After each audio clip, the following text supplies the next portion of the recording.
सिंधुताई सपकाल, वह मां जिसकी गोद में 1400 अनाथों को मिला घर। उनका जन्म 14 नवंबर 1948 को महाराष्ट्र के वर्धा जिले में घोर गरीबी में हुआ। उनका परिवार उन्हें चिंदी से कहकर पुकारता था, यानी एक कपड़े का टुकड़ा, क्योंकि उनके परिवार वालों के लिए वो एक अनचाही संतान थी। 9 साल की उम्र में ही उनकी शादी एक ऐसे व्यक्ति से कर दी गई जो 30 साल बड़ा था। 20 साल की उम्र में वह अपने चौथे बच्चे की मां बनने वाली थी। उनके पति ने उन पर किसी दूसरे पुरुष के बच्चे को जन्म देने का आरोप लगाया और उन्होंने सिंधुताई को बुरी तरह पीटा और घर से बाहर निकाल दिया। उसी रात उन्होंने अकेले ही गौशाला में अपने बच्चे को जन्म दिया। उन्होंने एक पत्थर की मदद से अपने बच्चे की नाल तक काट दी। गुजारा करने के लिए उन्होंने ट्रेनों में भीख मांगी। लोग तो जो कुछ फेंकते देते वहीं उनका भोजन होता था। वो रेलवे स्टेशनों पर और शमशान घाटों में सोते थे।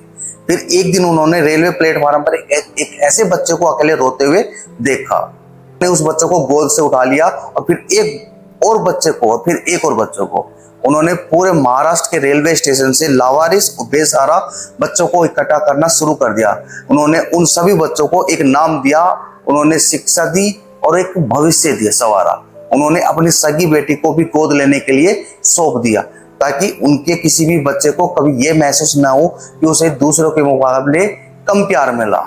उन्होंने 1400 से भी ज्यादा अनाथ बच्चों का पालन पोषण किया और उन बच्चों में से 200 से भी ज्यादा बड़े होकर वकील, डॉक्टर और प्रोफेसर बने।